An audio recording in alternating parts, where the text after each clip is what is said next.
Happy to.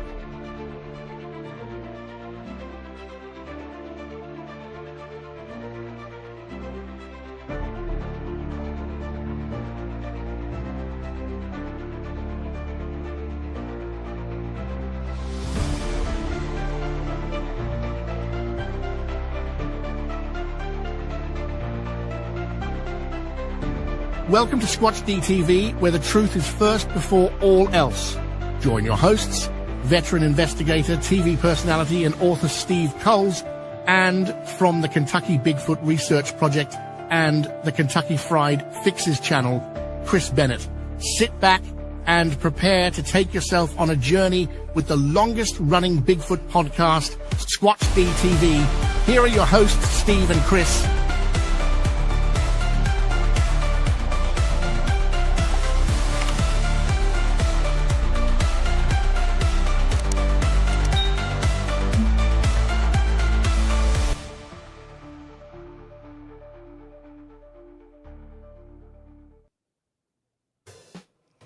And hello, cyberspace. Welcome to Squatch-D TV for today's date, August 2nd, 2026. I'm your host, your guide, the Squatch Detective Steve Kulls, along with, well, he's the Wolfman, the MC of the Hocking Hills Bigfoot Festival, coming up very shortly in Vinton, at the Vinton County Fairgrounds in Ohio, MacArthur, Ohio. 1 week. 1 week. That's what I thought. Next weekend, right? No, not next weekend, the weekend after. Well, that's not 1 week. 1 week from Okay, today 2 weeks. I was using the new math. Aha! You got that, what's it, the core math or whatever the hell Common Core math. Common core math, that's it. If it was not for football, I would not be playing football today. Thank you. Oh, anyway, end of the quarter. Yeah. Thank you. Anyway, yes, here we are tonight, having a good time. And I got to say, it has been a very busy 2 weeks. It's been a couple of weeks since we've been there, but a couple of things have happened since those 2 weeks. Lots has happened, actually. Number one, I've completed my training. And number two, I've did my first week on my own. The only thing I have left to do is the physical fitness test come Thursday morning, and which not going to be a problem. And the academy sometime probably in the spring. So that's... Whew. Police Academy? Yeah. Dun, dun, dun, dun, dun, dun, dun, dun, dun. I'll be Tackleberry. I was going to say, you're going to be Tackleberry Police Academy. Yeah, I would definitely see that. Definitely not going to be Hooks. No. Or the sound effects guy. No. Well, maybe I will be the sound effects guy. Just send me to Taco Bell. I know. We'll get you some lettuce. Yeah. So, yeah. But anyway, so before we get into tonight's monologue, I gotta say, this is what happens when you give your Shih Tzu a haircut. Holy carp, dude! I'm gonna make a wig out of it. You're gonna make a wig out of that, aren't you? Or a sweater.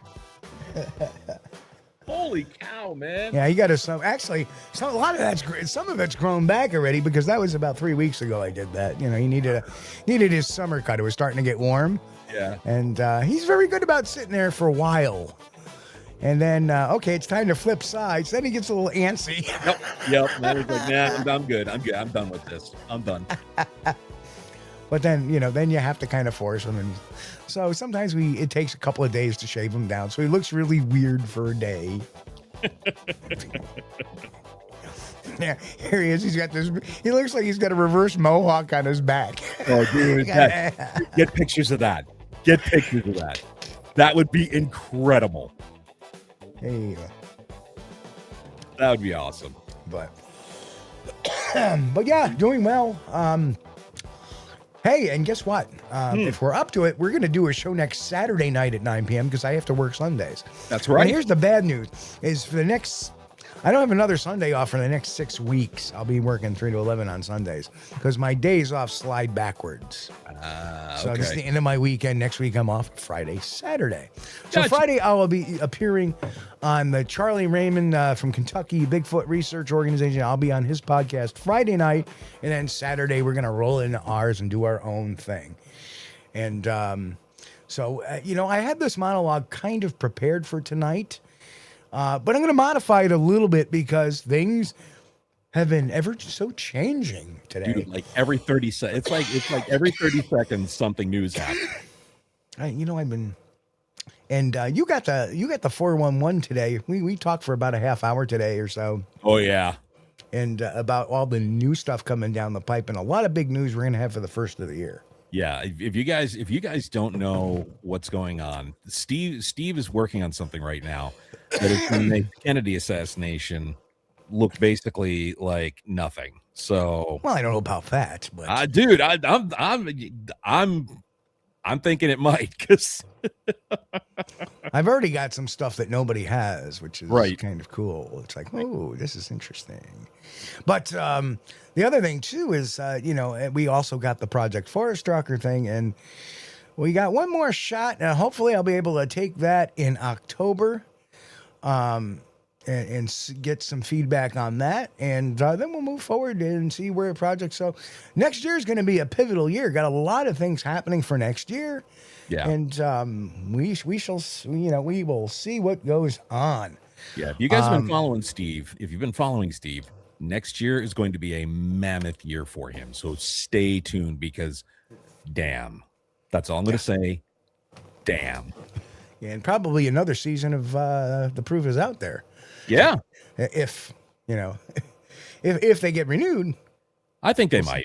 It's a good show. Hopefully.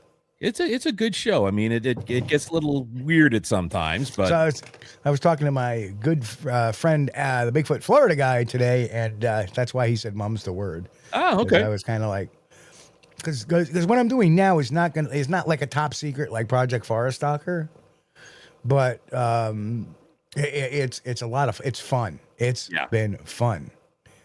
And no, Robert didn't do it. It is not a mammoth clone. Although that would be kind of fun too. Just it'd be a little hard to house them. Well, mammoths can deal with winter time because they're furry. Yeah, I'll just leave them in the backyard. But I don't think the neighbors will get a little mad if I don't, police the yard too often with a mammoth running around, because you know what they leave around. Big cow pies. We don't want to do that. But anyway, let's get into today's monologue. And here we go. 2 weeks ago, we reviewed a researcher's interview who had appeared on a small podcast. And when I mean small, I mean, small. Just so everybody knows, I have spoken with that researcher just before the show. He's a great dude. And we're going to have him on in a few weeks. He's got some obligations over the next couple of weekends, but we're looking to get him on the show in a few weeks. He's agreed to come on. He's a very proactive researcher, and he's a decent guy. And he didn't personally attack me when he went on that show again today and kind of rebutted what I had said a little bit, but he was very honest with everybody, saying, no, we never called him a hoaxer, which we did not, because we said we're not denying he had these claims. Right. We're just denying that they may be conclusively Bigfoot at this point in time. Correct. Now, his contention was that, well, I didn't really say that. And my contention was, well, you did it in the beginning, but the host of that show kind of built your confidence up and kept pushing you towards that. Well, he was leading him. He was leading him. Totally leading him. Right. So, as we said, we simply reached different conclusions after, looking at all this. That's just part of the honest inquiry that we do.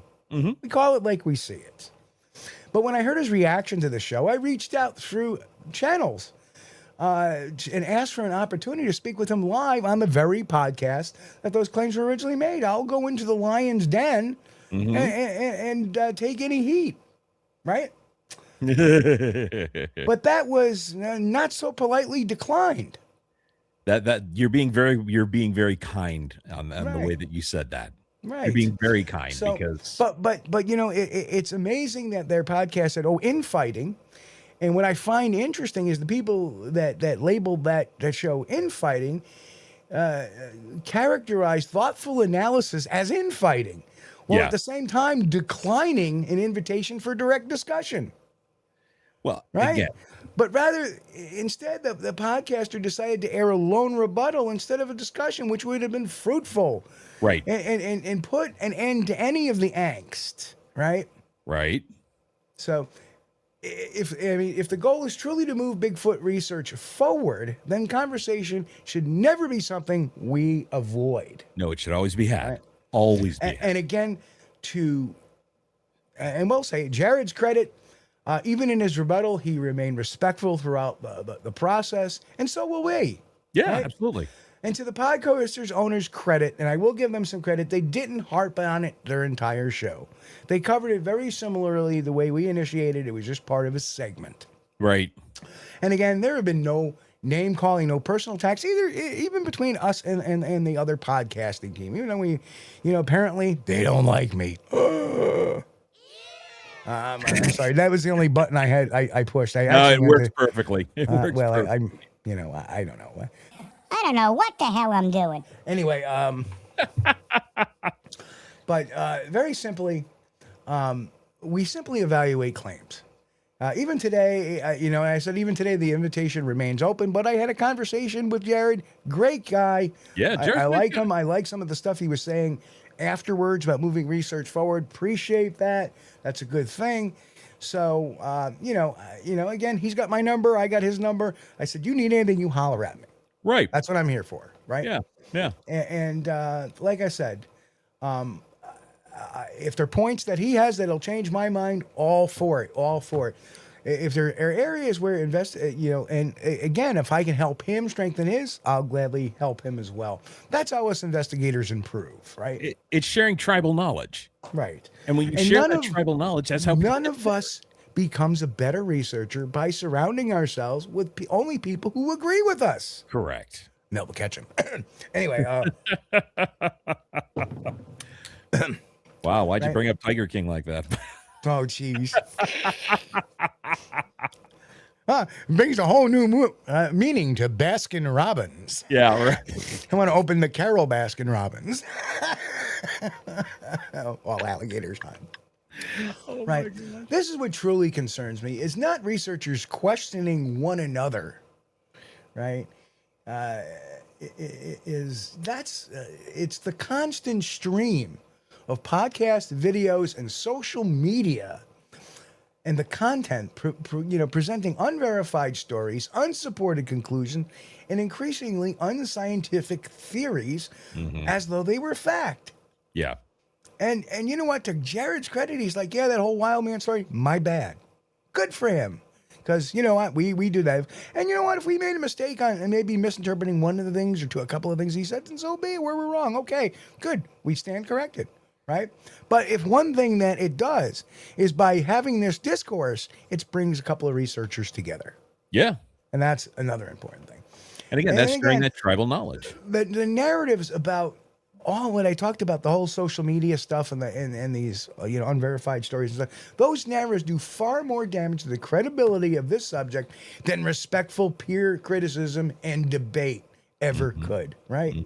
If we're debating stuff and infighting, infighting is when somebody has a personal beef against another personal beef, not a research beef. Right? That's not infighting. That's pure discussion. Yeah. Right? And that's perfectly fine. That's what you should calling, have. that's infighting. And this is not. This is a little bit of discourse, but we're coming together and saying, hey, we can have discourse. So guess what? We can still be friends. Yep. Right? That's what it's about. Doesn't mean you can't raise a But glass. here, this weekend provided another great example when a witness reported a possible Bigfoot sighting in Connecticut. Yeah.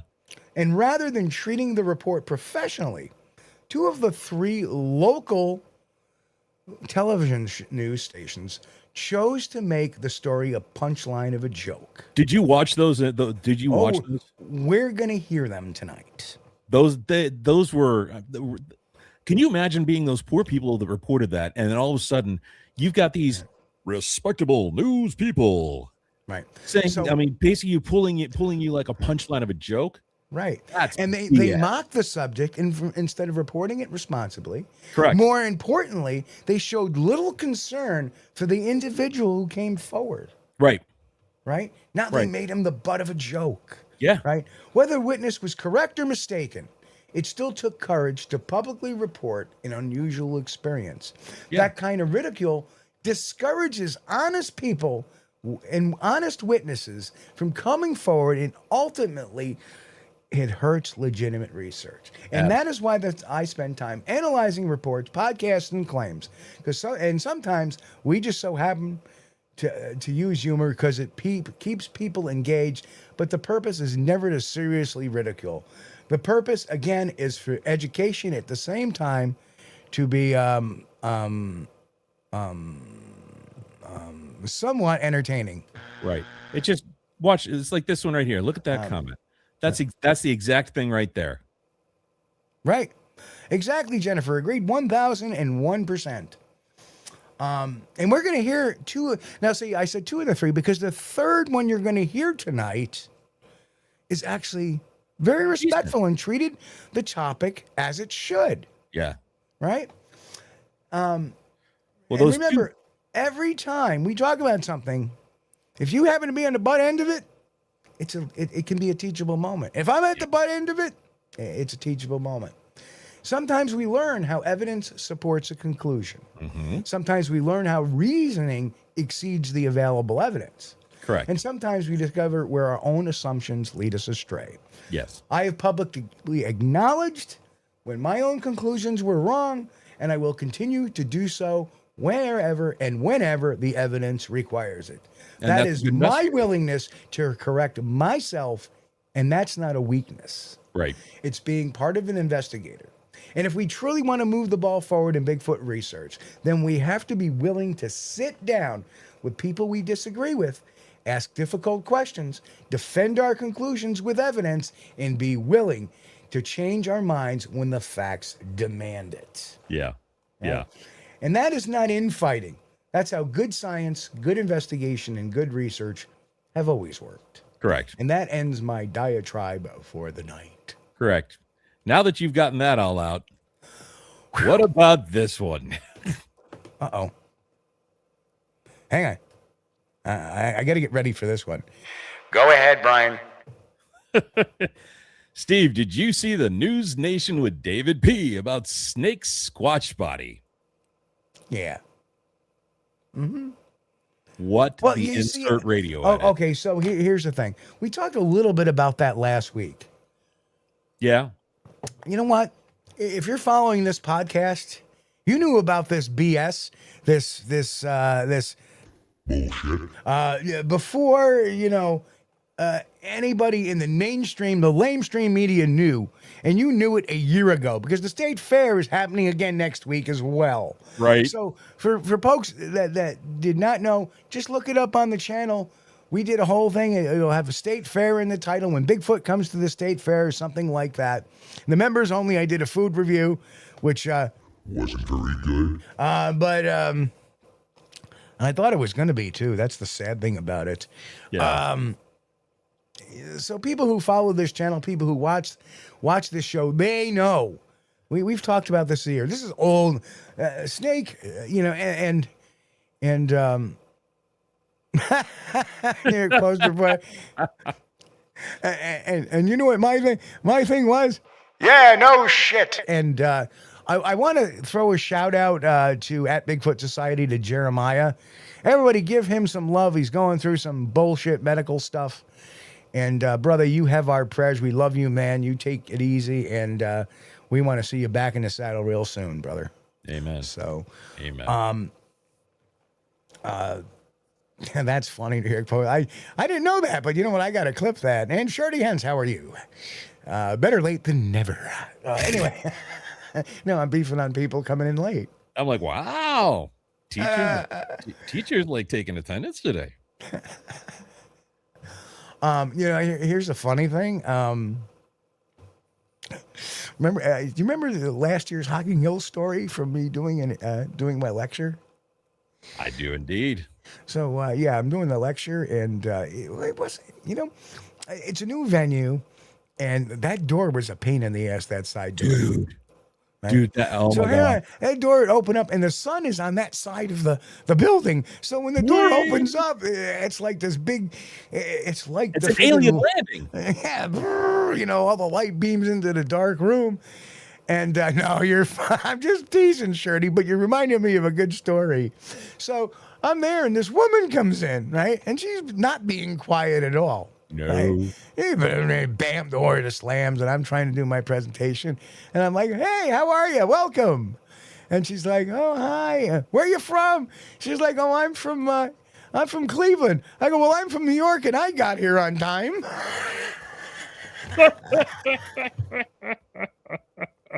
The whole place erupted with laughter. That was funny. At this poor woman's expense.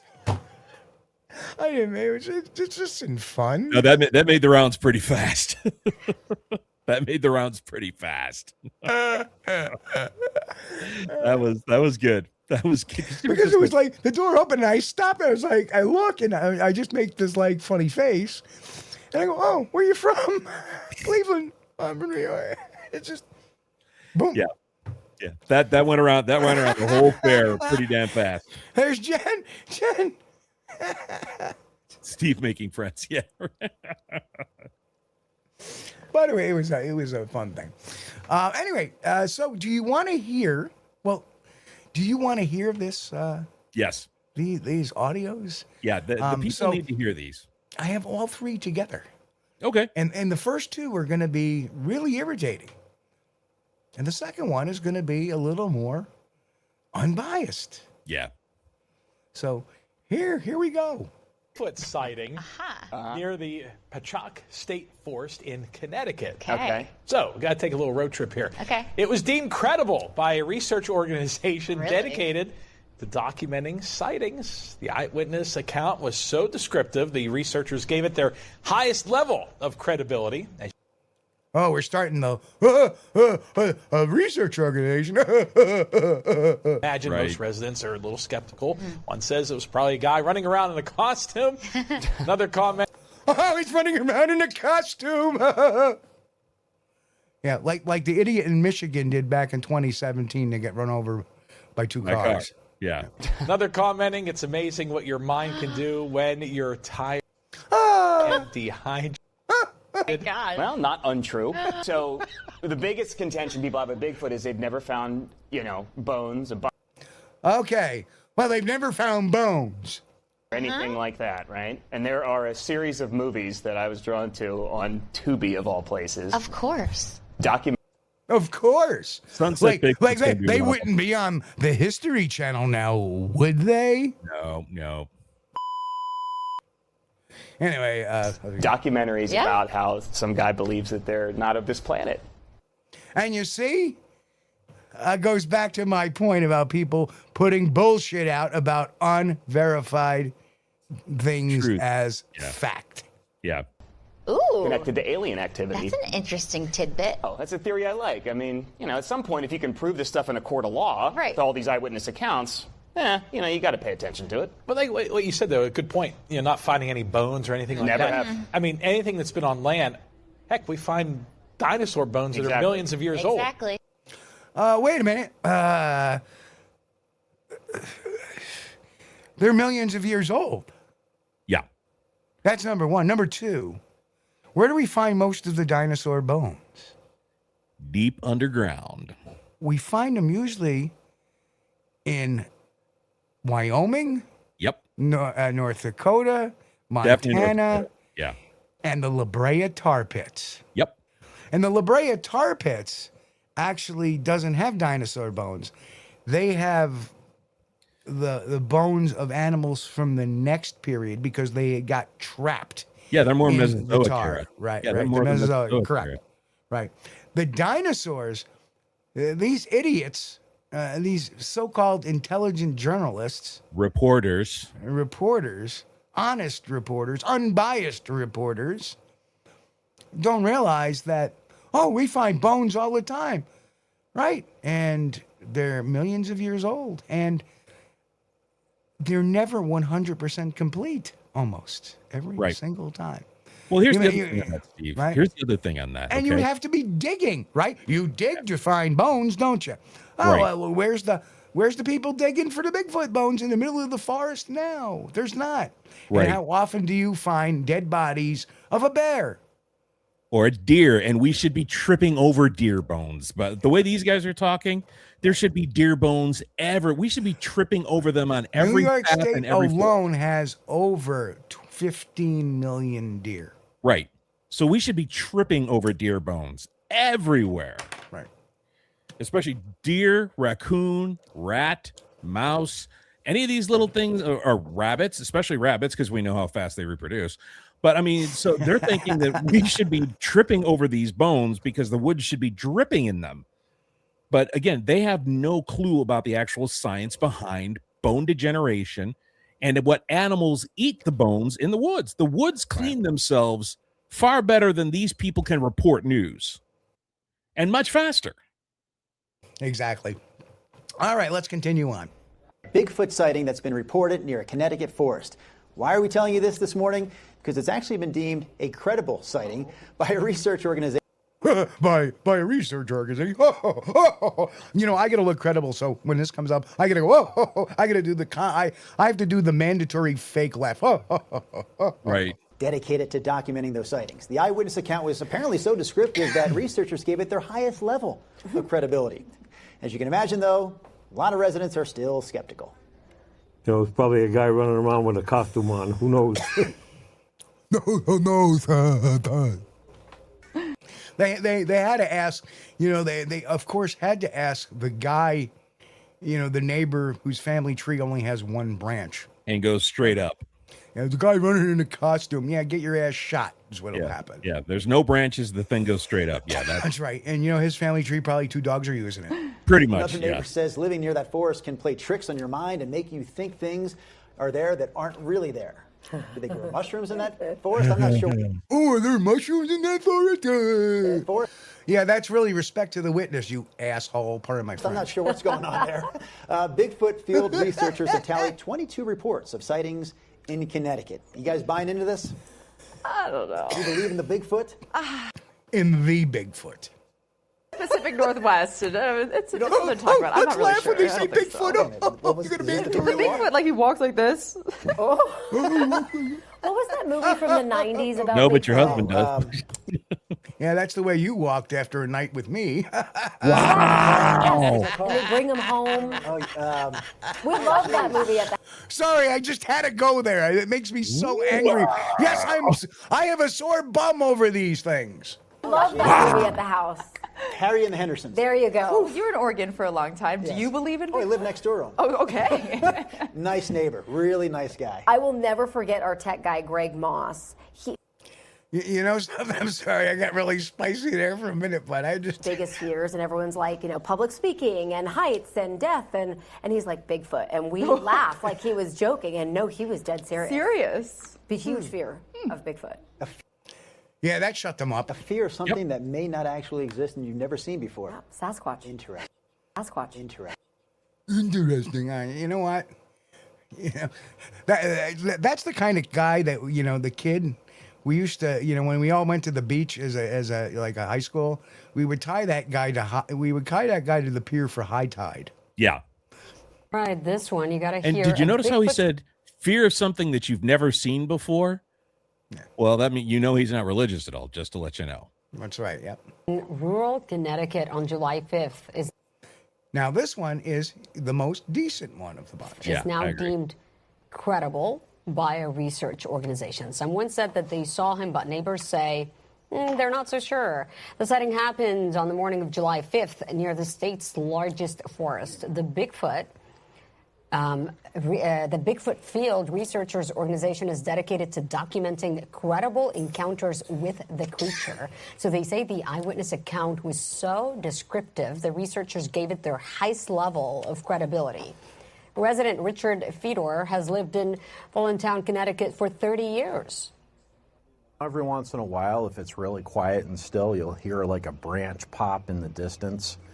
You know, it makes you wonder, what's walking around back there?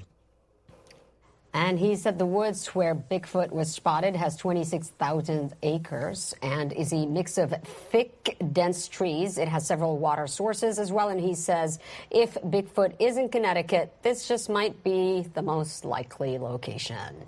And he's right. And there you have it. So we have one that's actually a decent interview there. Right. And, the nice thing is she named the gentleman. She let the gentleman speak. Yep. They didn't go out and look for, the guy that goes to date his new woman at the family reunion. And, you mean the speed dating contest? Yeah, pretty much. Yeah. So, I mean, but the thing is, they actually did a decent, out of 1 through 10, that's going to be a very, very strong 4.5 to 5. Because what they did is they gave the guy a chance to say what he felt. Oh, you mean on a 10 scale, 4.5 to 5? Yeah. I would give that last one probably about an 8. Really? Okay. Yeah. I mean, they didn't laugh. They did not. It was ones that they didn't speculate. They just reported. They just reported, but I mean, it's still I don't think they gave the guy enough time to talk about it, but that's just me. Well, you have a 1 minute 10-second segment, and all of these are about 1 minute 10 seconds long. So, yeah. So that everything is segmented. Oh, thank you. Sorry. Because they have to do the Safe Light commercial. What'd you get? This is Bullet, my friend. Oh. All right. Well, you entertain. Before you drink that, you entertain the crew. I'll be right back. All right. So, hey, guys, just want to let you guys all know I am going to be the MC at the Hocking Hills Bigfoot Festival. Yes, it's a shameless plug, Steve. I'll throw you a $5 later. Please promote the exams. Let people know who's speaking, when it is, what the time is. We have a lot of Ohio fans on this channel. So go ahead. So it's going to be August 14th and 15th. We've got a lot of great speakers. B. Mills is going to be speaking. Mike Hartman is going to be speaking. There's a couple others that are going to be there that are going to be taking care of things. If you guys are foodies, bring buffet pants. I am not kidding you in any way, shape, or form. Bring your buffet pants because you are going to need them. The food this year is going to be beyond belief. I've had a chance to go through it, and trust me, you're definitely going to want to be there. The food is going to be phenomenal. We've even got a coffee truck. So if you're, having fun with that, you can get yourself some coffee, get in there early. And the way that we're going to start the entire thing is we're going to do a salute to the troops. So what that means is, first of all, B is going to open up with a prayer. And then we're going to actually go through all the anthems for all the military personnel. And we're going to ask any veterans or active duty personnel to stand up. And we want to recognize all of our vets that are there. And this year, I actually have the Space Force anthem. Believe it or not, Space Force has one. I got it because there was 2 years ago where I had a Space Force mom get all up in my grill that I did not have the Space Force anthem for her son. So I promised her that I would absolutely have it, and I found it. And we've got it all taken care of. Yes, we want to make sure that we support all the veterans. And we want to make sure that, they get the love that they deserve. So, but we are also this year, we've got a couple of different things that we're going to be doing. We've got a really cool guy that's going to be there with a gold panning system. And you can actually learn how to pan for gold. So because you want to go out and you want to hunt Bigfoot, well, guess what? You got to pay for that, don't you? Guess what? Go out and pan for some gold. And believe it or not, in Ohio, there is more gold in Ohio than people know. So there's a lot of gold in this area, and it's washing down the stream. So he'll show you how to do that. It's some really cool stuff. And yeah, there's going to be a lot of the vendors this year are going to be off the hook. We've got that. And then there's also, if you want to order T-shirts for the actual Hocking Hills Bigfoot Festival, what we did is we actually put it through an online store, a Shopify store. And the reason we did that is because we've actually run out of sizes and colors before. And because this is the 10th anniversary, so you come up to the stage, you scan the QR code, and it takes you to the Shopify shop. So we can get you the exact sizes, colors, all the way up to a 5X T-shirt. The tiny one can't take a hint. So, anyways, but that's what we're doing this year. There's a whole lot going. Oh, look at that! Thank you, Jen. Much love. Much love. But yeah, like I said, there's going to be T-shirts. There's going to be all kinds of craziness. And then we're doing the Walk Like a Squatch contest. And if you've never seen the kids do the Walk Like a Squatch contest, Steve judged that. Oh, Mr. Steven. And what is that, good sir? Bourbon. Yeah. Smooth. Now, it was 2 years ago. Steve judged the Walk Like a Squatch contest and the Squatch calling contest. But he judged the kids. And this guy, when he was judging the kids, I wish you all could have been there, because he had these kids rolling on the floor. They were laughing their heads off. So believe it or not, if Steve grows this out a little bit, I got a Santa suit for this guy. And I think you'd be a fantastic Santa. Last night, me and Mrs. Claus. Oop, oop. Hey. Launch you. Anyhow, we do have a question from Kaiju Ninja. What's my opinion of the Elder Texas Bigfoot footage? Well, guess what? We'll be covering that next week. Yes, we will.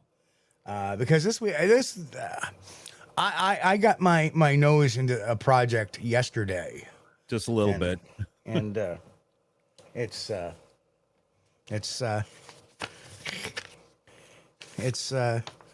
looking pretty good. It's, this is my fact sheet with tables and charts and yeah. Arts and crafts. Arts and crafts. Don't forget to weave your wool and I'm back with the hair. What were we talking about?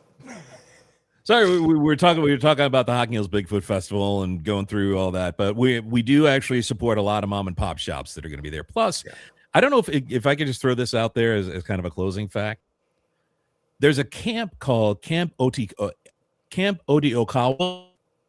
and did you know that B actually takes the money from the festival and it puts scholarships together to send these kids for camp? Yeah. No kid has had, since she's been doing it for 10 years, no kid has had to pay for camp because she puts together these scholarships. So, I mean, that's why, again, it's some of the real behind the scenes stuff that people don't see because it's completely out of the realm of Bigfoot and everything. But I found out about that and I fell over. I never knew about that. Yep. But I mean, when you come, that's what you're helping. Just like when Eric Altman used to do the Pennsylvania Bigfoot camping adventure. Yeah. That money all went to like the animal rescues. It did. Yeah, I remember that. That I remember. And the animal rescue used to be there, and they used to walk some of the dogs that are up for adoption now around too. And yep. Yeah. Now, we're actually going to be having a new thing for the Squatch Detective, and it's going to be the SDTV bailout fund. So that if he does actually go to jail for something, we're going to bail him out. Me? Yeah. So we're gonna have something to bail you out of jail because I go to jail every day. Well, yeah, that's true. Well, just about every day. Yeah, that's true. That's true. But no, I'll tell you, I'm on the work release program. When I'm not working, I'm released. Right. They let you go home early. No, but I'll tell you, there's so many great things and so many great things. I mean, and Steve, like I said, Steve, when he was with these kids, oh my God, I think we have video. I think we've got some video somewhere of it. I have video of you and an older lady and RT Clyde dancing to some music that I was playing. Oh, I'll have to find that and put that up. But that is a good time. Of course, my good friend, I don't know, is Jeff Thomas going to be who's emceeing it this year? I am actually taking care of kind of those duties. Jeff apparently has other things going on. Oh, that's too bad. I thought he was coming, but apparently he's got other things going on. So I know that dude's been busier than a one-armed wallpaper hanger, man. That dude, I mean, he's crushing it right now. Oh, well, he's got that Gen X channel. Yeah, he's crushing that right now. It just blew up. Yeah, a little bit. By the way, we hit 1.1 million viewers today to the Hocking Hills Bigfoot Festival Facebook page. Nice. Very good. 1.1 million viewers today. So we're very happy about that. But we are missing you. And so next year, you need to get the time off, dude. because I want you to judge. Yeah, well. I want you to judge the kids again because I want to see the. I've got to find video of that because those kids were just howling because you were saying things, and they were you made it very difficult for them to walk and do their calls. I did. You did, and it was precious. So I got to see if I can find some video on that. Somebody's got it. So anyway, I see little known fact, not anything to do with Bigfoot. And I pooched a bow. Pooped 6 times today, a new record. Poop, there it is. Poop, there Everywhere. it is. Poop. That's right. And I think you should probably put that there just to hear that. Poop. Everywhere. Poop. Now, here's a very interesting thing. You know, before all this social media went out, we have been we didn't have as much of the unverified stuff that comes out today. Correct.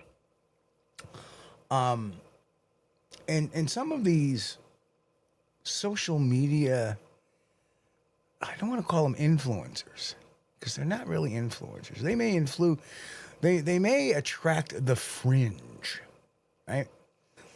And you'll get that. The people that will flock to them are the same people who believe in every fringe theory there is possible, right? They're more like defluencers. Yeah, pretty much. They're defluencers because they discourage people from people looking at real science, like the stuff that you do, or the stuff that like the stuff that B does, or the stuff that Mike does, or real science where you get out and you have like documentation. I mean, it's not just this little document. You have like documentation, right? And that unfortunately kills. And it puts a bad name out. That's what causes these reporters to act like they do. Yep. If you got on that show with some of those reporters, they would look at you like a dog listening to a high-pitched sound. So like this additional project I'm working on, very different from Project Forest Stalker. But we have evidentiary standards. And like we have tier 1, we have different tiers of evidence. Tier 1, established by documentary evidence. And when I mean documentary evidence, I don't mean evidence of a documentary on television. Mm-hmm. That means the physical document. It's right there on paper, right? Which mean original or contemporaneous records, including contracts, court documents, official filings, photographs, dated newspaper reports, advertisement, vital records, and the physical, anything of physical evidentiary nature. Mm-hmm. Casts, audio, video, photos, etc. Tier 2 is supported by multiple independent sources. Facts or propositions supported by more than one source that is reasonably independent of the others. The tier may include a documentary record plus an independent witness or multiple contemporaneous accounts. So you may have 5 people. Oh yeah, we were all there, and this is what was said, or this is what was done. Right. Then we have tier 3, supported by a single identified source. Statements resting on one witness, one later interview, or one uncorroborated account. Such evidence may be important, but it is not treated as an established fact. Right. And then tier 4, which is speculative or unresolved, interpretive claims, working hypotheses, and propositions for which presently available evidence is incomplete or contradictory. So, and what I'm doing in this report, it uses a consistent 4-tier system. Documents are separated from testimony. Later certainty is not treated as automatic accuracy. There you go. Professional interview observations are not used as standalone proof alone. Correct. And what we have remaining unresolved, and that's when I talk about forensic interviewing, when we get that class going again, which will be very soon, it will not be this, it will be the week after we're going to get back into the forensic interviewing class. Cool. There are things we call unresolved matters. And thank you, Jason. Jason, thanks for 5 months. Congratulations, brother. you have to take care of some of those resolutions sometimes. And some source documents remain outstanding. Interviews that remain out of our hands or in controlled third parties. And any original copies of anything. So those are just like some of the evidentiary standards. And, you know, it's just amazing that as you break it down, like into that different process, I don't have to put an opinion out there. Right. The beautiful thing about that is that the evidence you'll see at the very end, you know, where most of the evidence lies in which hypotheses. And that's a, you know, a really unique way of doing it. I am probably going to have one of the most complete records of the event out of anybody. No, you will. I think you already do. In all honesty, I really do. I think you really, really do right now, because after what we discussed earlier today and the actual documentation that you have document. The thing is, you have documents people didn't think of getting. Right. That's a big part right there. Or we're in the process of getting them. Correct. But people didn't think about going after these particular types of documents. They only went with the things that people kind of know, you know, cursory information. But you went below the cursory level, and you're going for documentation that can actually make a statement, not actually be a judgmental statement, but just make a statement in regards to the situation. So here's the thing. When it comes to investigation, there are a lot of different things. And this is different from forensic interviewing. Right? When it comes to the investigation process, especially in this particular instance, business, industry, whatever you want to call it. Yeah. There are a number of different sciences at work, right? There's forensic science.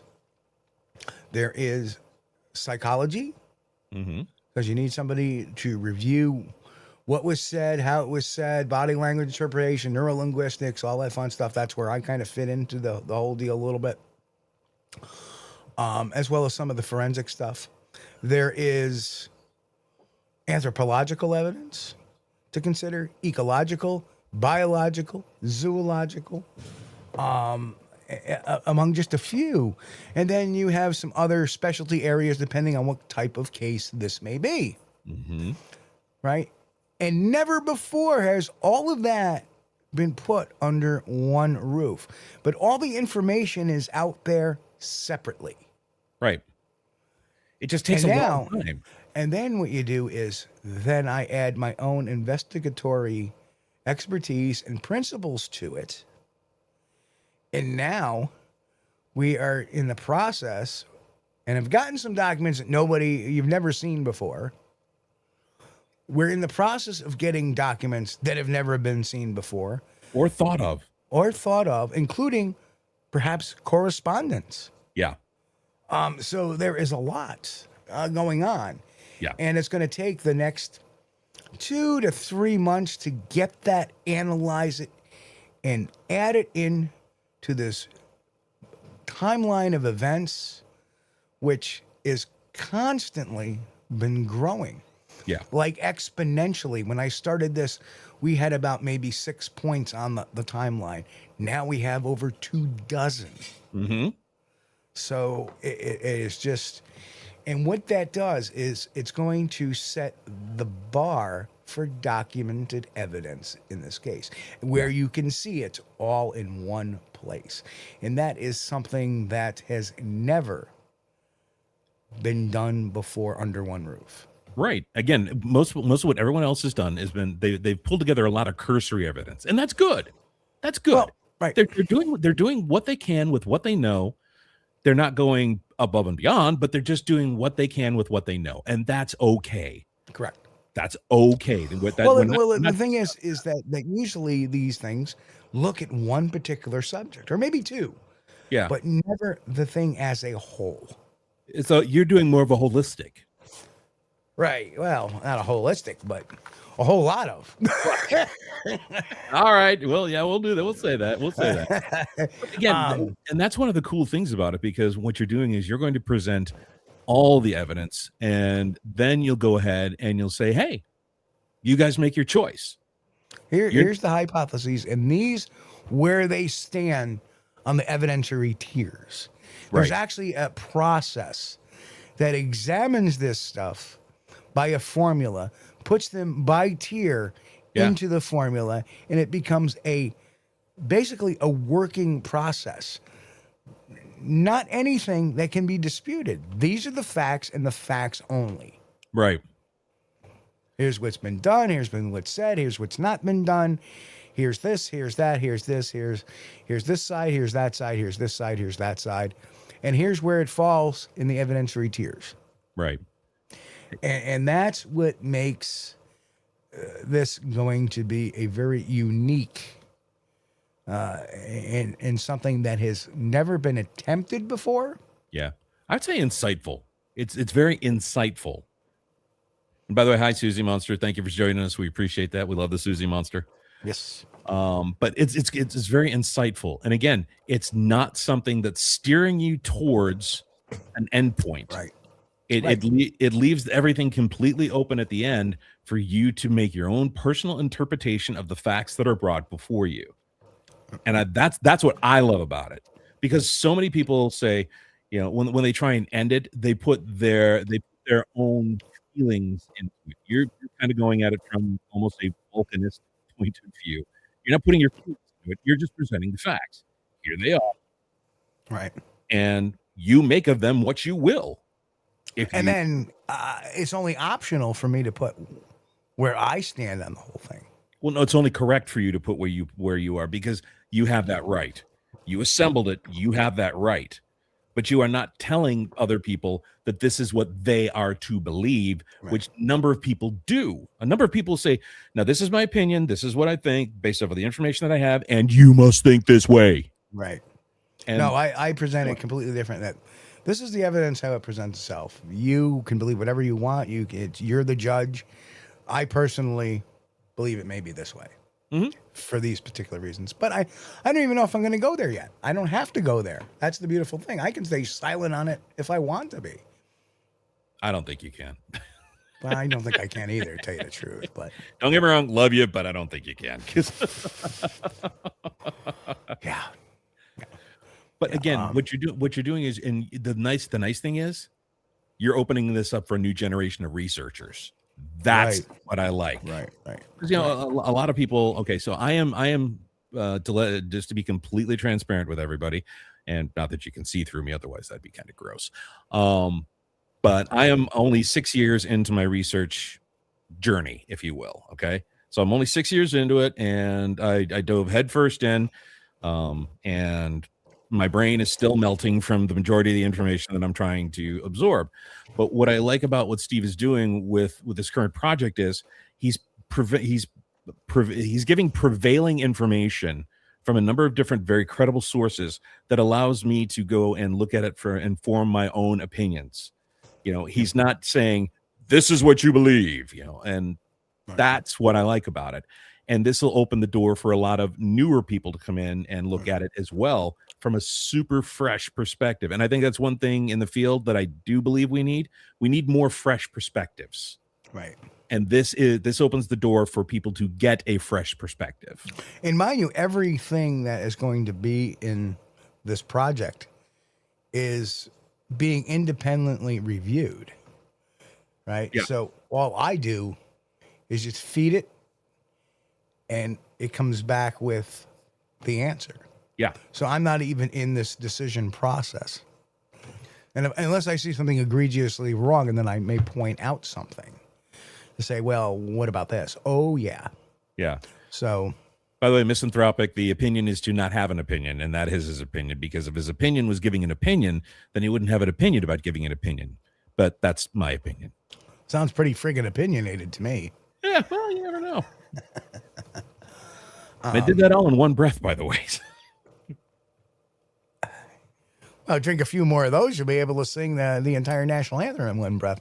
Reminding me of one thing, too, is that found out that Vincent Pastore, the actor on The Sopranos, passed away.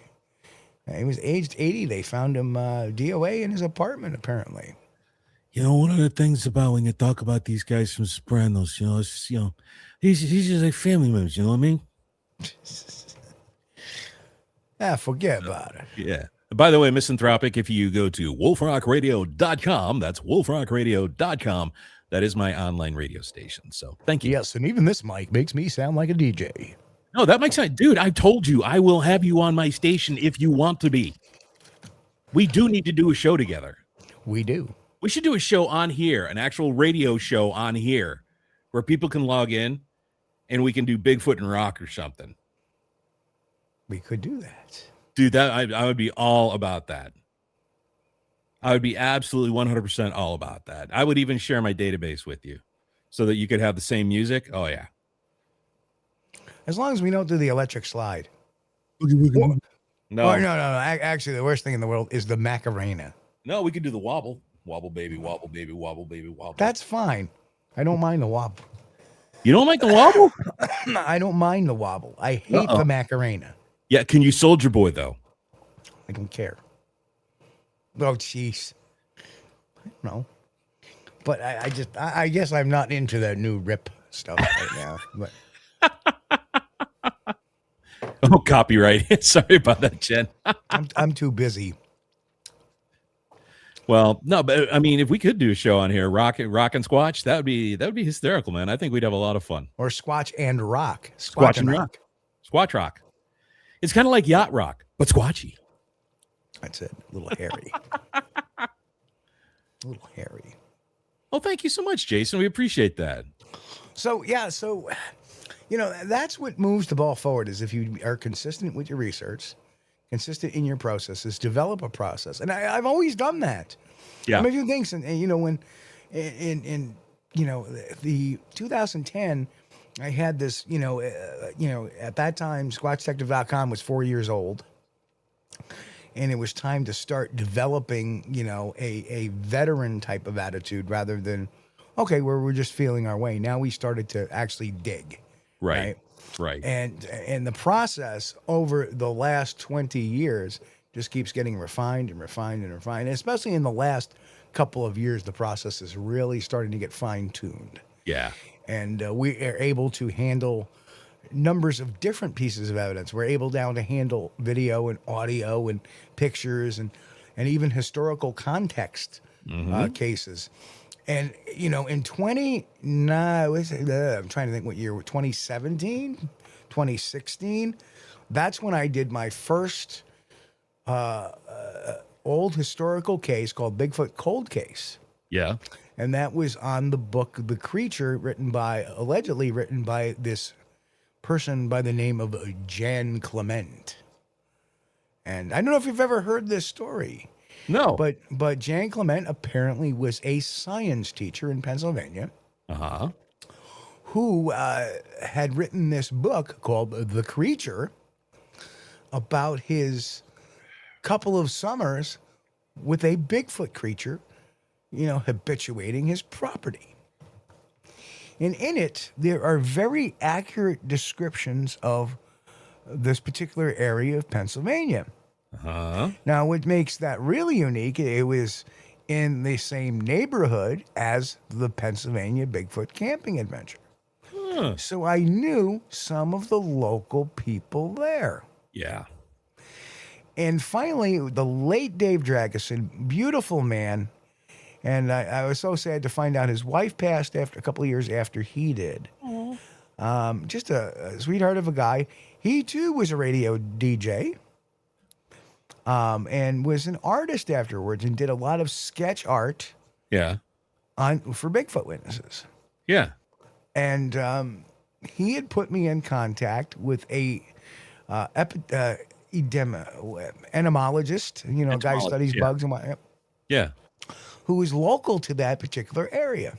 Okay. So I start talking with him, and I had done some voracious Google map work trying to find the overhead shot And apparently there was this campsite, and they had a shed, and the shed burned down. Okay. You know, in the later entries of the book, there was a 1976 volume 2 update saying that Jan Clement had gotten divorced shortly after the book, that his shed had burned down on the property of the farm where he had the Bigfoot encounter. You know, the Bigfoot's dead. He buried it on the West Virginia-Pennsylvania border. I'm sorry. Whoop. He what? Well, you heard me right. So we have all of that. And we have the general location of where that body just may be buried. And he said he buried it with a metal hub, wheel hub. So if he ever needed to find it, he would find it with a metal detector. Right? Which is kind of a gas, because it's almost like a ploy to have a bunch of people go out there running around with a metal detector in this particular area looking for a hit so they can dig up a Bigfoot. Yeah. Did you know that he actually had stock in a metal detector rental agency? Probably. On the, so here it is, and the well done, well said, Mick. Yes. So what it ended up happening was so I start digging into this case. And I find a Google image of an area he described using some known locations, kind of looked at the overhead, the satellite, and I found a piece of property with a pond. Yeah. That was supposedly on the property. Okay. A house, like a camp house. Okay. And an outline of where a shed used to be that looks very dark and burned out. Interesting. So I make this contact with this entomologist from that particular area. And he says, yeah, that's an area we used to call Clements Point. And the guy's name that wrote the book, what was his nom de gore? Jan Clement. Yeah.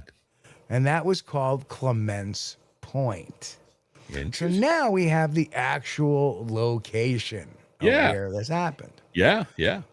So then I start, okay, so now I have the physical locations. I know the area where the body may be buried. I know the area where the cabin may have been. Yeah. And now I start digging into phase 2. Who is Jan Clement? Who could it be? And then it just so happened, I start looking at records, and there's no Jan Clement, so I know it's a pseudonym. Right. So, all right, now let me just research the book, because the publisher of the book, John Tomical, said he had met Jan Clement.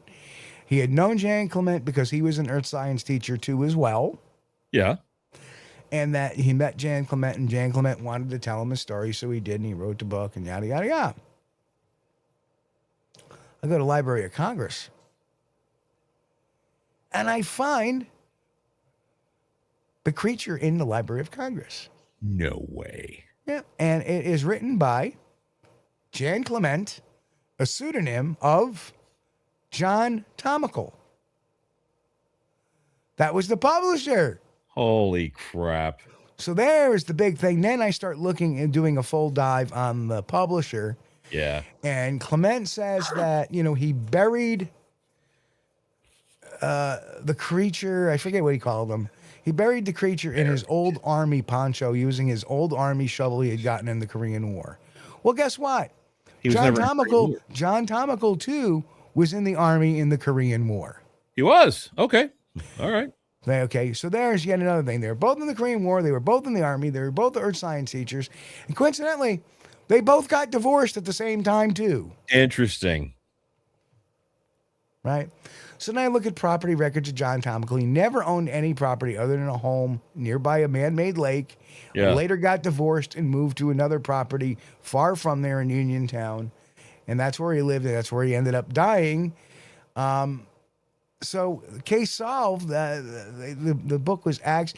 And then you turn out and look at John Tomical's other books, and he also wrote some fiction books that often would have stories about nature and had always had included one element of a sexual nature, which the creature did as well. Brown chicken, So everything fit like a glove. John Tomical was actually Jan Clement. The story wasn't real.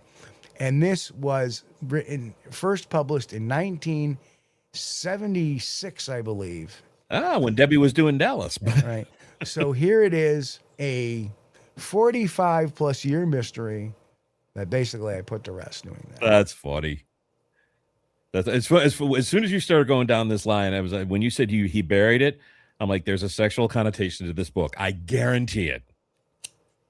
Because I don't know why, from everyone that I've heard of. Well, actually, Lauren Coleman had gotten a little bit in a little hot water for some people for making a reference to Jan Clement's book, and reference in one of his books about the sexual contact. Basically, the Bigfoot was having a little frolicking with a cow. I'm sorry, what? Yeah, you heard me right. And that's where most people got lost in this book. But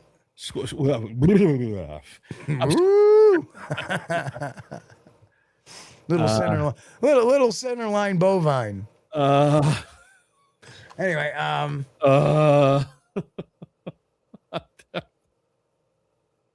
you lost me, man. I'm sorry. Yeah, I'm done. But yeah, I have the book in my library behind me from the time I bought it, so I can, and that book is highlighted and underlined and written in the margins and stuff like that. With a cow. Yeah, it's a very, very moving story. All right. I'm sorry, you totally lost me on that.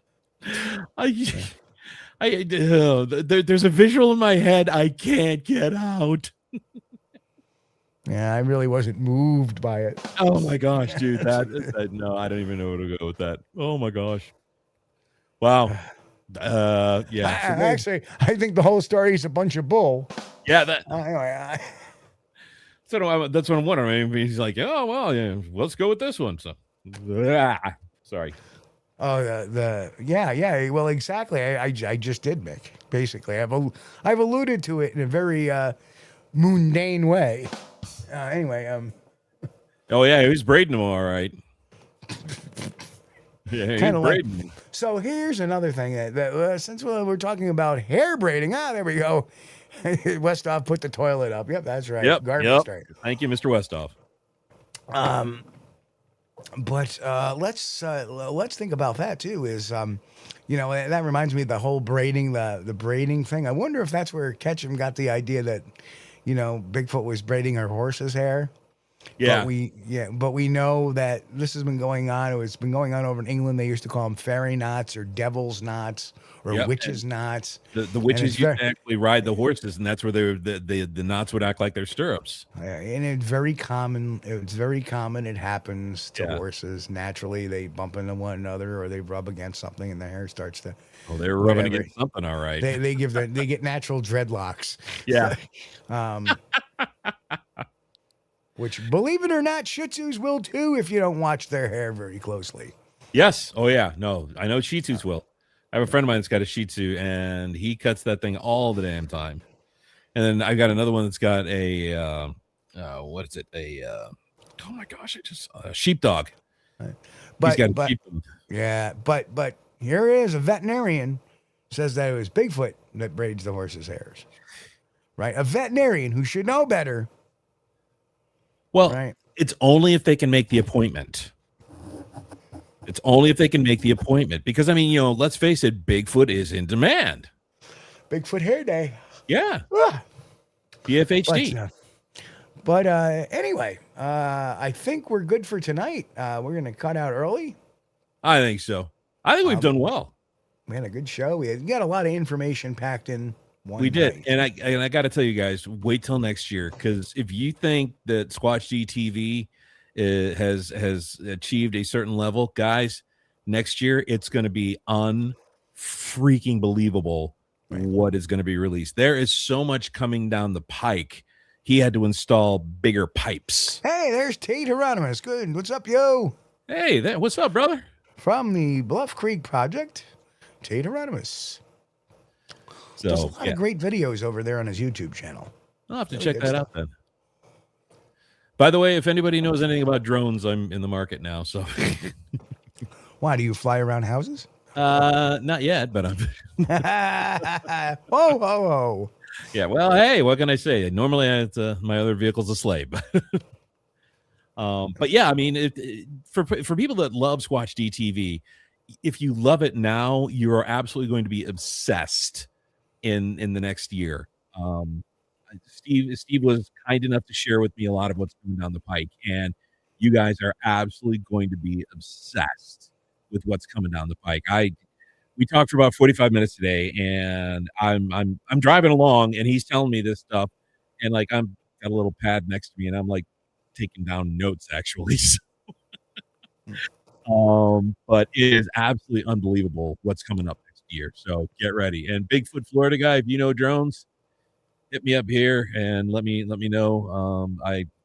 I'm in the market right now. I've actually saved up a little money. I'm looking at the DJI drones right now. Anywho, Mr. Steve. Anywho, the floor is yours. Anyway, let's Prost.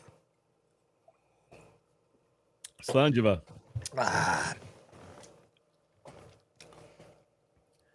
Yes, we do feel cheated because Mickey came late. Well, if you want us to stay, we can tell you another story. So, you got any good Bigfoot stories? Any? Oh, wait a minute. I do have a Bigfoot story. I apologize. Okay. I'm still a newbie. I knew I was missing something, but we got off track a little bit. And here is the Bigfoot report from the BFRO for Connecticut. Oh my gosh, yes. So here it is. Observed, I was in Voluntown, Connecticut early this morning, Sunday, July 5th at 1:44 a.m. I had just left a visit with my friend who rented a cabin on blah, blah, blah, blah, blah, blah. I pulled out of the long dirt driveway for the cabin and crossed a small bridge that is under construction. I opened my Google Maps app on my phone to map my route home. I crossed the bridge doing about 15 miles per hour to 20 miles an hour with one eye on my loading map and one eye watching the road. Really? Anyway, yeah, nothing like safe driving, right? Just as a note, the Squatch-D TV, its production and its host do not necessarily condone the driving habits of this Sasquatch witness. Anyway,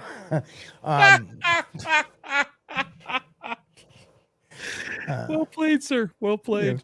There you go. This area is in the middle of the woods, super dark. I guess I went no more than 200 yards. I had to hit my brakes to avoid a collision with this thing. Upon doing so, I witnessed a bipedal 8 to 8.5 foot tall creature swiftly crossing the road. It had coarse, matted, and greasy-looking long brown hair, covering every part of its body I could see. Wow. Anyway, I'm sorry. I'll stop doing the horn. And is the word that you. Its legs were shorter than its torso, and its arms literally hung down to right around knee height. It must have had an 8 to 9 foot wingspan if fully it outstretched its arms. Extremely broad in the shoulders, 4+ feet easy, thick with what I can only assume is muscle and moving like on a mission. It never stopped, nor did it turn back to look at me. I was only able to see a side profile of its head and face. The top of its head seemed to cone up slightly, and it had a jawline any pugilist would kill for. Pugilist. Wow. Somebody broke out a thesaurus. Yeah, I just don't know. A pugilist. That's very artistic writing there. Yes, very creative. Very creative. You can use you can tell they use ChatGPT. Oh, stop. All right, next part. It walked like a human more than any other animal. I was and remained dumbstruck. Took me a minimum of 60 to 90 seconds to regain control of my facilities and got my car moving again. Make no mistake, this was not a bear. This was a cryptid. He's even using a terminology. I am no longer a skeptic. I am certain of that. Wow. Now they did actually show. I mean, they did actually interview the guy. I actually did see an interview with the guy. One of the newscasters did, and the guy did seem actually pretty credible. And when he was talking about it, he wasn't. He didn't look like he was trying to pull something over on somebody. Yeah. And his wife was right next to him because his wife was in the vehicle with him. His wife was there with him, so both of them saw it. So that right there, that tells me, okay, so there could be something to this. And in that particular area, there's been soundings, there's been a number of other reports in the area. So is it potential? Yeah, there's potential there. There's absolutely potential. But the way those I want to go out and I want to challenge those news reporters. I do. I want to challenge them. I know they were making me hot, dude. I want to. Listen, I watched it once, right, and I got pretty. I could feel my blood steaming, and the reason why is that many years ago, in my very first local news appearance, I was on with one of my mentors and my heroes, Paul Bartholomew, who was a co-author of Monsters of the Northwoods. Yeah. And we went over to near my research area to do a live morning broadcast with one of the local news channels. Yeah. And the guy that came out was very serious about it, treated us very respectfully. And then at one point he turns around, he goes, "Yeah, the fucking anchor." He goes, "He's laughing it off. What an asshole." He's like, "Ho, ho, ho, ho." Yeah. Right? Yeah. So that's always stuck in my craw when you have these journalists that are ignorant of a topic. Right. The arrogance of them that they know everything because they sit behind a microphone and read off a fucking teleprompter. Right. Right? And that it's proper. Something. Oh, a UFO. Right? Yeah, they're not fucking, pardon my French, they're not laughing at that now, are they? No. Because the government says, they exist. Yeah, well, I mean, we've known that for forever. And then they changed them to UAPs, but that's a whole nother story. So Jason Finch, okay. But here's the thing, the fact that those reporters actually insulted the people that reported it, that's the thing. Both of those stations insulted the people that actually reported. Well, I think the one station did it indirectly. The other station was directly, "Oh, there's some mushrooms in that forest?" Yeah. Right? Well, no, you a-hole. The guy was driving. Yeah. Yeah. Yeah, and the thing is, now unfortunately what's going to happen is this guy has seen, these reporters have been seen on, thousands of TV screens, and now this guy's going to be probably made fun of or any other things, out there because the fact that he actually had the balls to report it. And this is why people don't report things, because these stupid media people have no clue what the hell they're talking about. I would love for them to actually go out into the field and actually do some research sometime. They would be scared out of their minds. Right. So let me show you something real quick.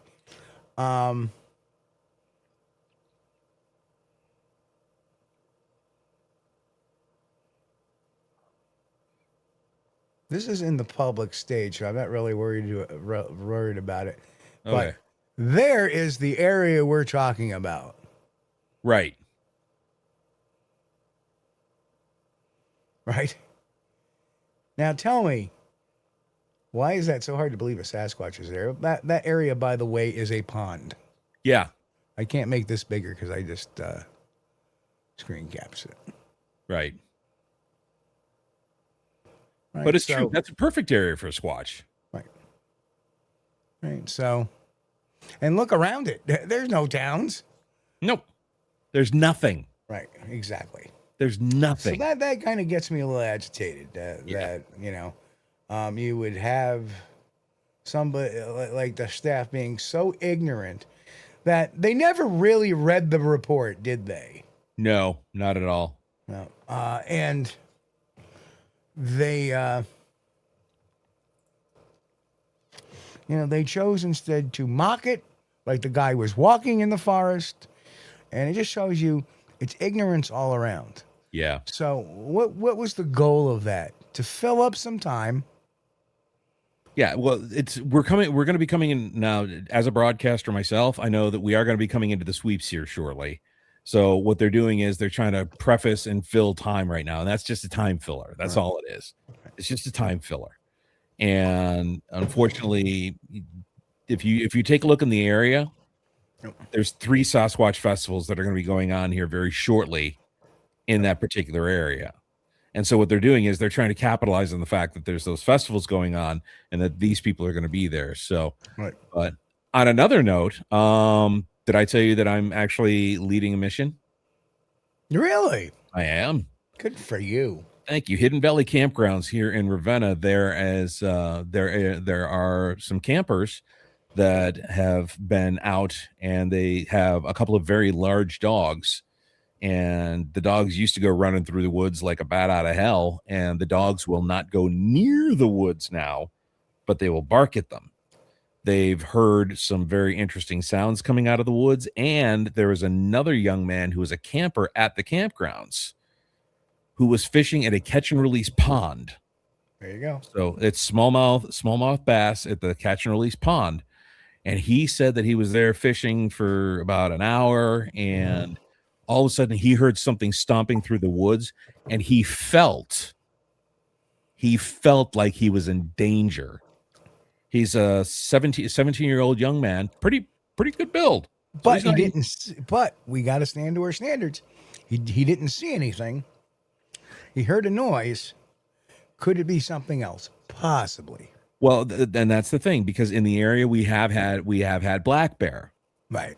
Black bear are well known in this particular area. So, okay, we get that. But he said it sounded like it was bipedal. That was the first thing, because he said the way that the feet were hitting the ground, because he's also a hunter. He said it sounded like they were bipedal. The other thing was he noticed that he felt in danger almost.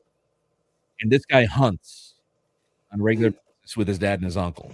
So he actually dropped his fishing pole and ran back to the camper where they were at. But you see, here's the thing. One of the lines of questioning I would ask, tell me about your background and what you understood about Bigfoot prior to your sighting. I actually did talk with him. What did he say? Bigfoot was a bunch of BS. Okay. He but said it's still on his mind. Well, no, he said Bigfoot was BS. He said that the people that believe in Bigfoot were just ridiculous because it was just bears. People didn't know the difference between a bear and a Bigfoot. And he also said that if there was a Bigfoot out there, that somebody would have shot and killed it by now. But while he was out there, he actually said that he literally felt like he was the lowest member of the food chain. Right. And he'd never felt that way before. So the way I would put that is I would consider a possibility, not a guarantee it was a Bigfoot, because there was no visual sighting. Correct. There was no track find, no hair find, no even like side eye type of sighting. Correct. So you have to put it's possible, right? Yeah. But we can't say it was definitely. No, absolutely not. Absolutely not. That's where it becomes really important. That if we don't hear a strange vocalization, right, and even then that can be subjective as well, right, unless you've actually audio recorded it, because there's so many people that'll say, well, it sounded like the samurai chatter to me, right, and you'll be like, well, you've heard the samurai chatter. Could your ears be hearing something similar, but not exactly, and it could be pareidolia. And pareidolia just does not work with vision; it works with audio. That's the first thing I went down. I absolutely went down that line with him, and I said, "Look, well, I'm not saying he has pareidolia, but he heard things, he felt scared, and for whatever reason, he went to Bigfoot. Yeah. And Right? that's but us as an investigator, we have to step back and say, well, it's a possibility. Oh yeah. I don't think I'm not Yeah. sure that there is or isn't, but the point in fact is though, he and his father and his uncle are all like, yeah, right. You know, they don't believe, but all of a sudden he just brought it up out of nowhere, which even surprised the shiznits out of his dad. Right. Because they I mean, they're out there hunting, like they've actually hunted on the Ravenna Arsenal a few times, which really it's hard to get, but they've actually gotten it. But they just totally, apparently this kid went immediately to, he goes, I felt like there was something bigger than me out there. And immediately he went to Bigfoot, which shocked the hell out of his dad and his uncle. And he left his fishing pole out there. And it was actually an ugly stick with a Zebco 360 line on there. I mean, so this is like a $200 fishing pole. Yeah. An ugly stick's not cheap. Yeah. He dropped that thing and ran. Interesting. And he's 17 years old, and he's probably about 6'2", 6'3", good build. So he's not a small little boy. But this dude ran all the way back to the camper, and he would not go out there until his dad joined him with a weapon. He was that scared. So anyway, a brief word from our sponsor tonight. Oh, sorry. A brief word from our sponsor. Now, did you ever get thirsty in the woods? Have you ever been thirsty in the woods, Brian? I have. You have. Nothing is more refreshing. And then you're looking, you're thirsty, and you're out of water. Oh, I'm out. My canteen's empty. What do I do? And then all of a sudden, just like this Jake from State Farm, this guy appears and says, Don't get me a Snapple. There you go. All right. Yeah.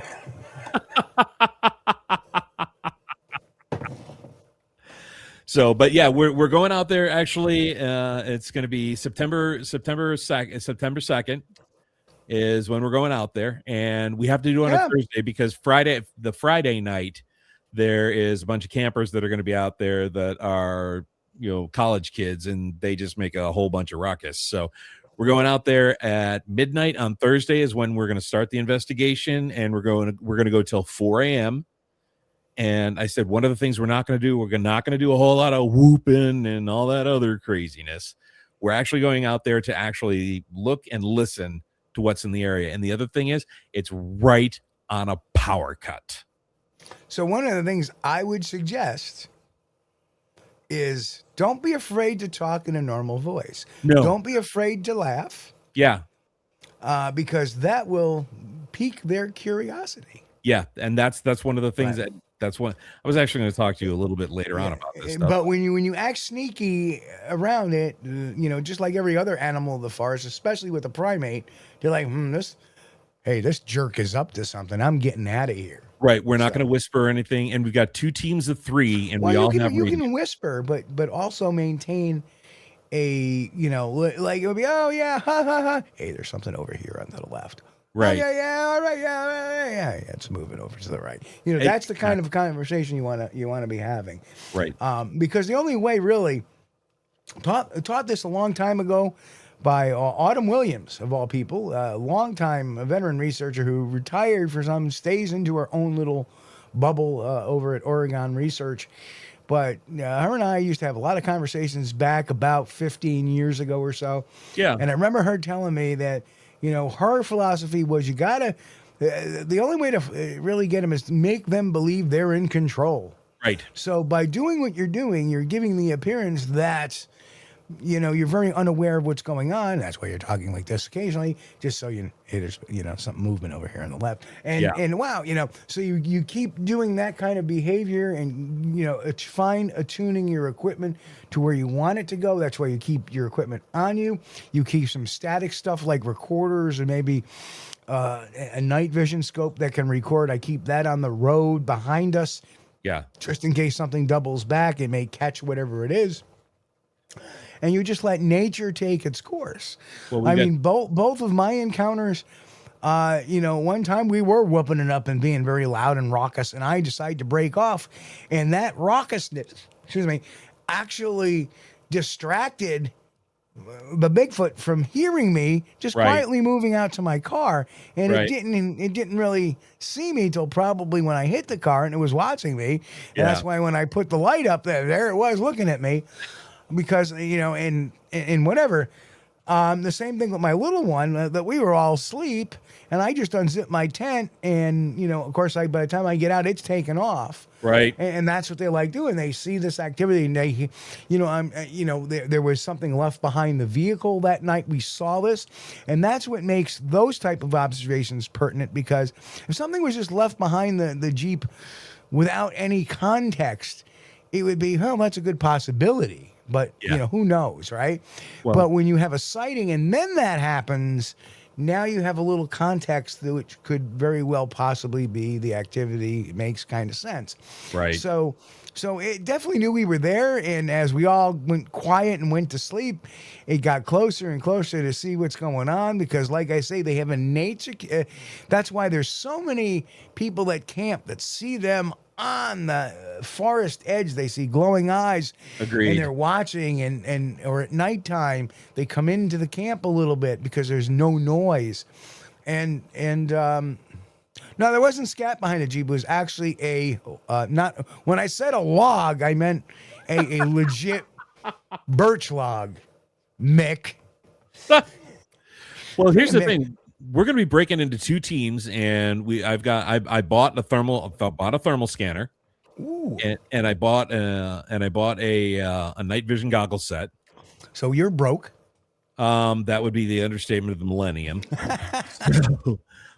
So I've got thermal, I've got night scan, I've got night vision, and I've got 4 radios. So what we're going to do is we're going to break off into two groups, and we're going to go from there. So we're going to try and basically funnel things, into where we want it to be. But we'll keep you posted on how it goes. But I'm really excited about this, because this is my very first mission. And what I'm doing is I'm taking information that I found from you, from B, from Mike, from Glenn, and from everybody. Even actually, I listened to Bobo, believe it or not, actually had a really cool video of doing like your first mission. I was like, holy crap. I mean, it's ancient. But if you notice that most of us are all on the same page about things. You are, yeah, and that's the thing. And you all are. And that's what's cool about it. So what I've done is I've actually sent these videos out to all the people that are going to be involved, because there's going to be 6 people total. And so I said, everyone must watch these. If you have not watched these videos, you are not welcome to come on the actual mission. You are not welcome, because you must watch these to understand how we are going to run this. So let me ask you a question. One of the biggest things that always comes into question is, can I bring my firearm? No, absolutely not. Yeah. I mean, if you have a firearm, the most responsible person should be in control of that, because you never know when shit happens. You may get a bear. Well, you're in Ohio, so you don't have that many bear anyway. Black bear are coming into our area, into the Ravenna area, a lot more. Right, but there's not that. You don't have the population of bear like say New York does. Right? Not like New York or Pennsylvania. Good Lord, no. But we do have cougars now. Lots of cougars in this area, especially in Hocking Hills. When you go to the bar in Logan. Anyway, no comment on that. But I did tell people if they do have a good knife, then they can bring that. That's fine. Right. The other thing is, I'm being saucy tonight. Yeah. The other thing is, I personally believe the Squatch can smell gunpowder, so that's why I'm like, don't bring a firearm. But here's the thing: they may be able to smell it, but if they're not able to necessarily identify it, right? But if they've experienced a hunter around firing at them, or say they're hidden in the woods and they're not seen by a hunter, and a hunter takes down a deer, right? They may smell that gunpowder report. They may associate that smell with that type of instrument. But I don't think they're afraid of it, because, look at it this way. For the most part, we're not taking shots at squatches. People are taking shots at deer or other hunting fauna to hunt. Right. So my point being is that they may see it as an opportunity that, okay, that deer's going to drop. I'm going to grab it. Free food. Free Path food. of least resistance, least work necessary. Bears follow that strategy. Primates follow that strategy. Think about it. Right. Do you want to go out to eat or do you want to cook dinner? Yeah. Did you hear about the Ravenna Arsenal recently though? No. You know what's very popular and very populous in cat is, right? Yeah. Dogman. No. Well, there are a couple of people, and one of them actually I actually had a chance to talk to. Believe it or not, I was very surprised about this. There was a young lady, and her husband is an ex-special forces, and they are building a house in about maybe a quarter mile from the Ravenna Arsenal, and they're in a very, very wooded area. Well, here's the thing. They have 2 rots, and these rots are, I mean, they're huge. She sent me pictures of them, and they're beautiful rots. But they're something that the husband has always liked and always loved, but they will not go in the woods. They will absolutely 100% will not go in the woods. And the husband has actually had some recordings sounded like something growling coming from the woods that sounded more canid than anything. It didn't sound any other way. It sounded more canid than anything. Right. And so we'll see. I don't know. But then again, coyotes growl. Yeah, but he knows coyotes. He actually moved here from Tacoma, Washington. Right, but he caught this on a recording? No, he didn't record him. Okay. He didn't record him, but he lived in Tacoma, Washington, so he knows. Right, coyotes. but what I'm saying is that sometimes valleys, canyons, mountains, hills will alter the pitch of something sometimes. Right. He said these were very close to his house. He said even these were very, very close to his house. And he was in his house at the time. He was on his porch. He was on the back porch because they're just building it. And the dogs ran back to the house. They ran back to the house, and they were like trying. Do you guys have wolves in Ohio? No. Nope. Is it possible that there could have been another dog in the woods? Doubt it. Well, you don't know. There may be some feral dog. There may be with rots though. With these 2 rots, I would say they would go take. Well, them. I've seen a pit bull. Truthfully, and I remember this good old boy down in Louisiana tipping over. He found a possum in a garbage can. Oh, dude, no, that's like death. Hold on. And he was like, "Oh, watch this!" And he gets his pit bull out, and this was something I did not want to see. Yeah, I'm like, what the fuck is he doing? Is he going to actually do this? This is terrible. And he kicks the can over so the pit bull could attack the possum and kill it. And that possum hissed at that pit bull, and that pit bull ran in the other direction. Oh yeah, he did. As fast as anything. So when it comes to animal reactions necessarily, I don't necessarily buy into that, because I've seen a pit bull run at the hissing of a little opossum. Right. I've seen a little dog scare the crap and make a German Shepherd run the other way. Yeah, I saw. So when it comes to dog reactions, I'm not a dog psychologist, but I don't trust their fear necessarily. Yeah. I think that is something that was sold to us as part of a confirmation bias thing.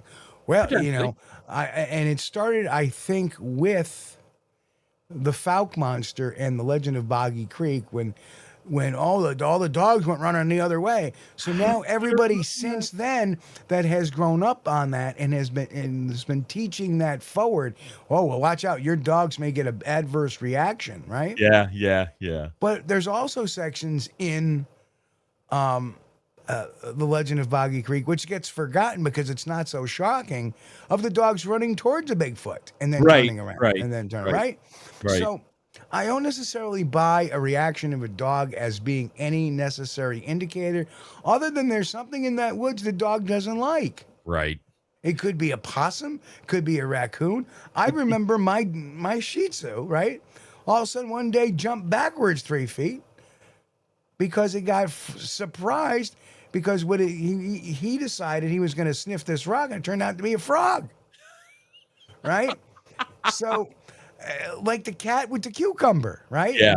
Oh, yeah. I remember that. Yeah. Right? And there's a reason for that because a cucumber kind of looks like a snake. Yep. So, and believe it or not, cats in their instinctual mind, their natural predator is a snake. Yeah. Yeah. Because they all came from Egypt and Africa where there were asps. And so they jump when they see cucumbers. Yeah. So you know, I try not to look into necessarily 100% other than a dog alerting. When a dog alerts, that means something's out there. Doesn't necessarily mean Bigfoot. And I don't mean to downplay. Oh, not at all. Not at all. What you're doing. In October. I downplay that because I don't want to be everything is a Bigfoot guy. Yeah, we're heading out there in October anyways, just for gets and jiggles. Oh, nice. Right. But yeah, so something's growling out there.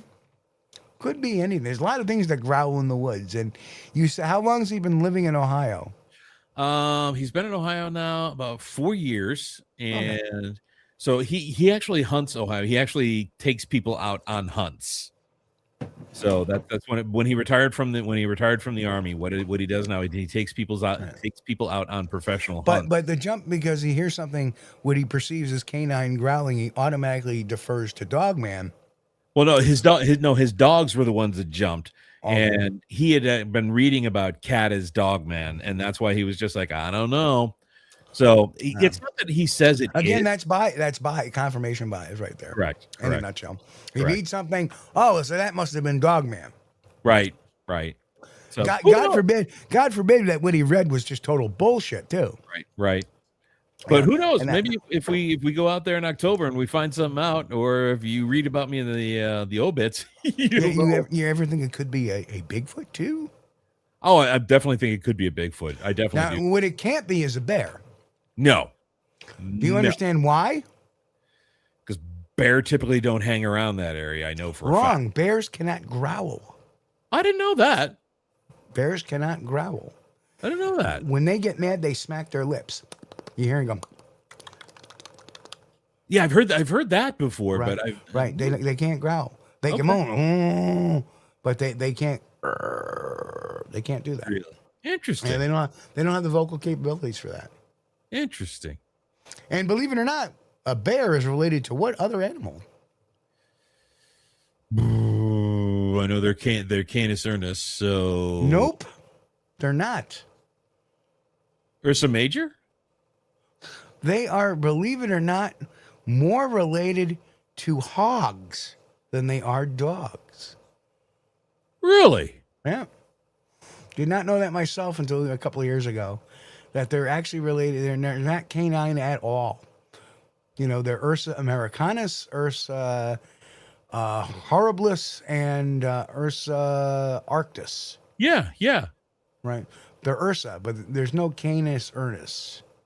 Yeah, Ursa, and by the way, for Robert out there, I don't think his wife's name is. I think his wife's. I think the lady's name may be Angie. She works at the Chipotle here in Ravenna. Great people though, great people, wonderful people. But she works at the Chipotle here in Ravenna. So. And how to win the research team over? A round of free burritos. Hell yeah, brothers and sisters. So, all right, Steve, let's wrap this beast up. Yeah, let's get out of here.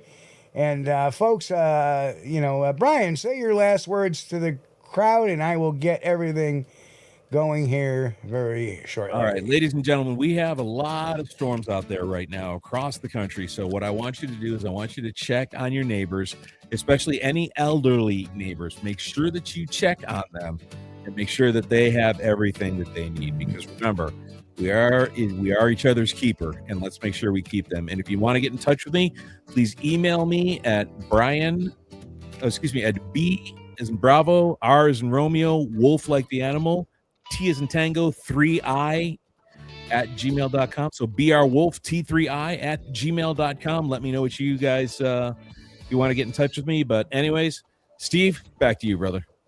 All right, folks, I want to thank everybody for being here tonight. Appreciate you guys. Love you guys. We will be back here actually in 6 days rather than 7 days for Saturday, which will be 8/8/26 at 9 p.m. Eastern to do another rousing round of Squatch-D TV.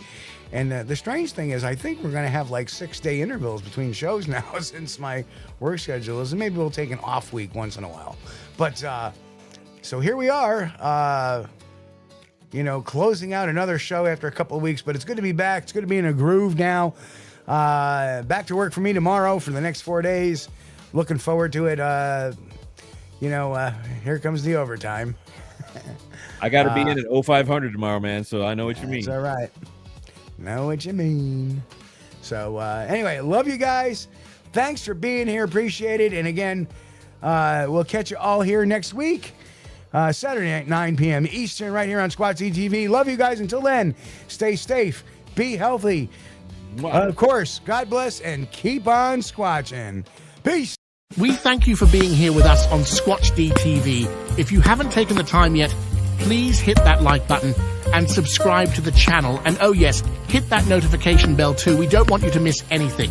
If you really like our content, you should consider becoming a member, and it's really inexpensive and a great way to support not only the show, but honest Bigfoot research. Everyone have a great week. Be safe and God bless. We will see you all here next time on Squatch-D TV. Keep on squatching.